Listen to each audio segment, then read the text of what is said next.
Welcome to another episode of Talkin Shop. I've got my buddy Isaiah Douglas, who is maybe this might be the third time on the show. Yeah. He was joking that it's only because he's local, which obviously does help, but I told him if he sucked, I wouldn't have him back more than once. So I'm glad that Isaiah came through. We just had a great couple hours chatting about business and life and everything, but I couldn't let him leave without doing another episode. So before I kind of get into what we're going to talk about today, why don't you give everybody an update on how things are going with your firm, since I think your first one was kind of talking about joining the industry and starting your own firm. So how are things going? Things are good. Staying dedicated to the niche. I recently just launched a podcast, so the Veteran Success Podcast. Would love to share that with anyone that you know that's in vet med today. It's been a fun project. And then continuing to grow the dental niche as well, and continuing to put out content focused towards young doctors that want to kind of own their own business and go through a very similar process as we've gone through. Of, you have the skill set, and now it's like, oh, I want to be an owner, and that's a huge undertaking. And now going through starting my own firm, I've really appreciated some of the risks that are involved there and some of the stress that gets involved, and how it's a big decision. So those conversations are continuing to develop, and I feel very blessed and fortunate and humbled to be able to do what I'm doing, and it's been great. And as usual, I'll link down below on the blog to the website, and obviously to the podcast as well, which I have to say your podcast cover is one of my favorite ones. It's awesome. Yeah, I'll give a shout out. If anyone needs great work, Caitlin Bonowit, a girl I went to high school with, does great work, and yeah, I was blown away when I saw it. I'm like, you did a great job. Like, this is perfect. I don't have any edits, so she does a good job. Well, our topic for today is going to be how we invest our money as advisors, and that's all Isaiah's idea, which I think is a great topic. But before we do that, I put out on Twitter this morning that we were going to be meeting to get some topics, and I had a couple people respond, so I thought we could answer their questions real quick. It's all for Isaiah, and they actually tie together. So the questions revolved around having your niche, which I'm just going to kind of put a little teaser out there that I've been anti-niche for most of my career, and that is about to change. And maybe you've kind of picked up on a few things lately, but here soon, hopefully I'll have some exciting news about some additions I'm going to make to the firm as far as maybe having a niche, maybe. So that's where I plug my own stuff for everyone. Yeah. But anyways, back to the Twitter questions. Yeah. So the question is, how has your deep dive into a niche affected your lead generation over the past 6 months? And then also, how is growing that niche go, and what are you doing to get the word out? So I think those two kind of tie together. So what have you learned, and how's it affected your lead generation, and what are you doing to get the word about? Yeah, so I would say locally, within dentistry, it's been kind of where I started. And so it's just continuing to develop those relationships, explain the story, show, and give really good examples of what I'm doing. And that's led to introductions that, as a young firm owner and a young advisor, I don't think as many people get some of those introductions that I've gotten. So that's been beneficial. We always talk about being authentic and real, and it just makes life much easier. So that's helped. From the veterinarian side, which is a little bit newer, launching a podcast has been great from the standpoint of having the ability to talk to really bright, intelligent, smart people, and hopefully just asking good questions, shutting up and letting them do their thing. I know that a lot of times people talk about how many podcasts are out there and different things, but I was talking to another advisor, and he listened to a podcast about barbecuing while he ran over the weekend. And I'm like, I didn't know there was such a thing, but there are people that are interested in hearing specific niche-related topics. And for me, I looked out in the marketplace and said, there's no one that is talking to veterinarians about clinical, business, financial, and personal issues the way that I want to, and I'm going to bring on really good, smart, intelligent guests to talk about it. And it's been awesome. And it's still early days from there. And I've gotten to talk to some really cool people that I wouldn't have an opportunity to if I didn't have a platform like that. So I would encourage anyone that's thinking about doing that to do it. And I would encourage, any dentist or veterinarian to also leverage social media for their businesses. I think there's a huge opportunity for people to connect with you from the standpoint of just being a genuine business owner, and this is the way that your standard of care works, and why your staff is there, and how you run your business, and why you're different than, the 5 other offices down the street. So continue to leverage and explain your story, and people resonate with that. I've always been told people buy from people, and I think that's very, very true. That's what I preach to other advisors when I have the conversations about like the social media and getting your name out there. And we're in a position and in a time where, because of social media and this type of stuff, we are able to control our narrative and control our brand. Why would you not put it out there? And do it in the way that you're comfortable with, but let people know who you are, because like you said, people buy people. People work with people that they like. well, how do you know if you like Isaiah or myself if we never tell you or show you who we are? And I think it does apply across the board. And there's a chiropractor in town in Fishers that he does a tremendous job doing social media, and it's hilarious. I'm trying to get him together to kind of do a talk and just why he's doing that. So, well, that all sounds good on the business front. Let's dive and segue. I'm the king of non-smooth transitions. I do it on my podcast all the time. So, transition to what our topic was going to be as far as how we invest our own money as advisors, which I think is a very fair question, and from time to time clients will ask.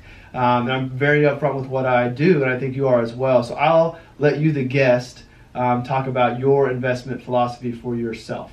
Sure, and I would echo what Justin just talked about. I'm very transparent, so I've been putting out a series of blog posts. The one dropping soon is actually going to be walked through exactly what I believe, and it's very, very simple, and that's the way it should be. So value, so buy what's cheap, momentum, buy what's going up, and trend is your friend. So those three things is really the core of what I believe.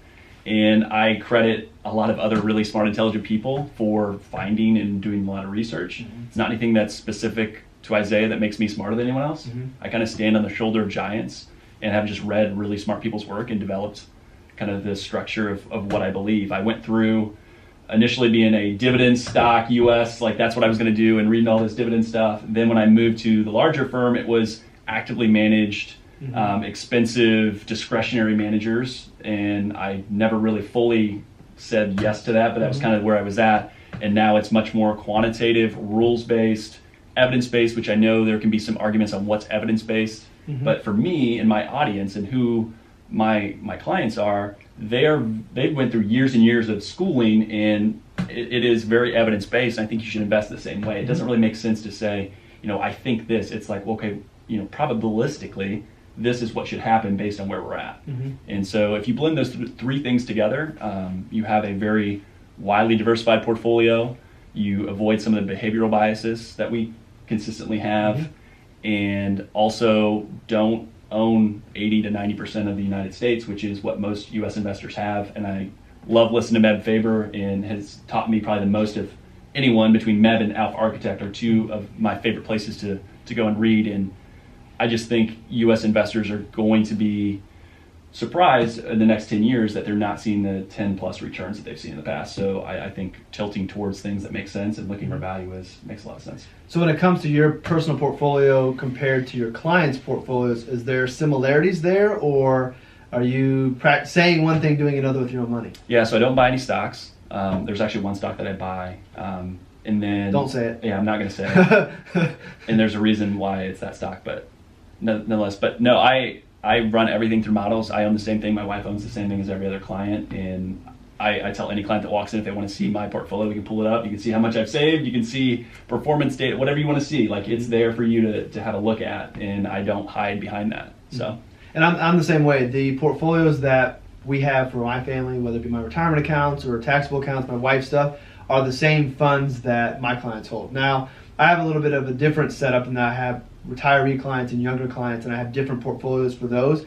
But I own the retirement portfolios that my retirees have in a couple of my accounts. I have the ETF-driven portfolios my younger clients that have in others. So what my clients own, I personally own as well. Differences might be I'm going to be more aggressive than my older clients. So as far as risk tolerance and amount of money in stock and international small cap will be higher on my end, but it's in the same funds. So I feel very good about if I'm recommending this to you as a client, I should be putting my money in it as well. I do have an account that I do some stock trading in just because I enjoy it, and it's more of a hobby. But even that stock trading is not so much actively trying to do things. It's just I like to do the research. I like to pick a stock and kind of go with it and see how it goes. So it's not a lot. It's not a lot of money. It's not a lot of stocks, but to me that's a hobby, and I enjoy doing it. And I encourage clients that if they have that interest, let's figure out how much money you can afford to lose. That's not going to blow up your financial plan. And if you want to manage and pick some stocks, go do it. We're not going to do it in the main part of your portfolio and the important part of it, but I think that you need to have some ownership in what you're doing. And if you want to do that, you want to put the research in, do it. We're not going to talk about it, but go ahead and pick those stocks and knock yourself out, but you're not going to get any more money to do that. Yeah. Absolutely. No, and in that way, I feel like if they do pick a good stock and it does real well, they can't come back to me and say, hey, you made me miss out on that. And you better believe they pick a bad one. I'm just, that's why we're not doing that. Just very politely remind them of why this is not the way their whole portfolio is. So that's like my personal portfolio. But the other big investment is this business, this RLS Wealth Management. And we were talking about it beforehand that you and I both had to sacrifice that traditional stock market investing for a while to invest into our firm. And you might still be doing that more than I am. I'm fortunate enough to finally have grown to the point where my years of not saving into IRAs and investment accounts are done. It was last year really that I was able to save at a meaningful rate. But I'm okay with that because I look at what I've built this business to at this point and where I think it will be. I've written about before, I took $10,000 out of a Roth IRA to jumpstart this business. That was almost 4 years ago. And yeah, the market's been good for 3 out of those 4 years.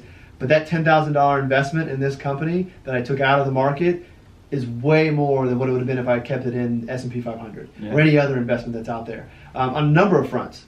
Monetarily, if I were to quantify what that $10,000 turned into from a business standpoint, it's a lot, but also from quality of life, which you can't put a dollar amount on. Being my own boss, having my own firm, working with people that I want to work with, and not turning people away if they're a good fit. Being able to do this content and have these conversations, like the quality of my life is so much greater because of that investment to start the firm. So I've got your traditional stock market investments that match my clients as far as the funds. And then I've got my business, which is becoming a bigger part of my investment as I reinvest into the firm and try to grow. So I think that is I think it's going to be a pretty powerful investment over the long run. I agree. I mean, I did something similar. I took out, I put the most money in the business I've ever invested in anything in my life. So yeah, it was nice that I was able to save from an early age and have that loan to myself and not have to go out and get more traditional financing. But yeah, you do forego some of the years of savings to say this is the long-term play. And that resonates with people. I think the passion that we have when we sit down with clients and explain why we do what we do, and we're not a cog in the wheel at a huge firm, and we're just there to, we're trying to do things a little bit differently, and we have our own spin on it. And I think that's important for people to recognize and understand some of the sacrifices we made. And I think that sacrifice and that saving into the business rather than saving into accounts that maybe we see is okay when it's going towards something that has the potential to grow and accumulate like a business. I wouldn't say sacrifice your savings to go travel the world and do all these other things. Now, that might be a part of your plan, but we're not talking about this saying everybody should stop saving to chase a goal. But I think for both of us, starting our own business really wasn't a choice. It was something that we were, I don't know if I'm going to say destiny, but it was something that we were meant to do, and that's what we did, and that was one of the things we did and we chose to invest in. So I don't view it as a lack of investment over that time period. It's just a different type of investment. I don't know if anybody listened to Michael Kitz's podcast with Patrick O'Shaughnessy. Did you talk about that? That's a good one. He talked about how he invests his money, and his biggest investments are in businesses and in himself, which I wouldn't have guessed would have been the case given kind of what he writes about in his views. But he explained why that's the case and that works for him. It doesn't work for everybody.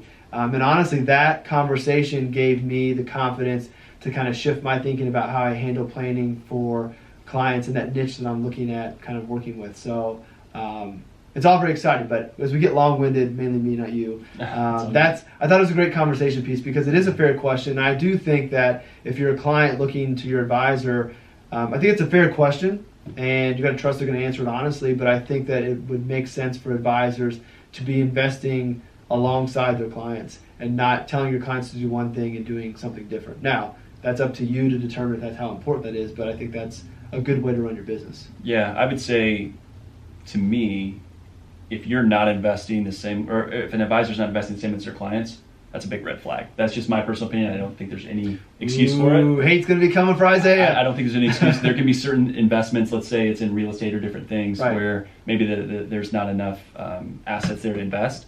You can disclose that, but if you're buying individual stocks and you're having your clients buy mutual funds, like that's a big issue for me that you're doing something completely different. Risk levels are all different. I'm not a super big risk taker. I'm not as risky probably as you are with your personal investments, but that's okay because I, again, view my business as the biggest investment right now for where I'm at. So, and it's 100% okay to have an opinion. It's actually good to have an opinion and piss people off. And I would agree with you. I think that if it's good enough for my clients, it's good enough for me, and what's good for me should be good for them. So I would agree with you that I think it's better. It sets up a better relationship, and everybody's doing the same thing. I think to say one thing and do another is a hard thing to do when it comes to advising people on finances. So I would agree with you. Yeah. But you can send all the hate to Isaiah. Yeah, have a structured process. If there's no structured process, nope, not good either. So you Sounds need good. to understand it. All right, well, Isaiah has a little boy coming in June. Yep. So this is middle of April. I'm going to try to get him in one more time before the baby comes to knock out one more. He had a list of good things. So Yep. we'll try to get him back in before the baby comes. But I appreciate you taking the time. Appreciate the conversation beforehand. I told you we should have recorded it, and I think we could have. Yeah. It was real good. But Always good stuff. make sure to go follow Isaiah if you're not. You probably are by now. But check the show notes below on allaboutyourbenjamins.com for links to his website, to his podcast, to his blog, and all of that type of stuff. And if you're a veterinarian or know a veterinarian or dentist, follow this guy and learn from his wisdom. So thanks for watching, and we'll see you all in the next episode. See you.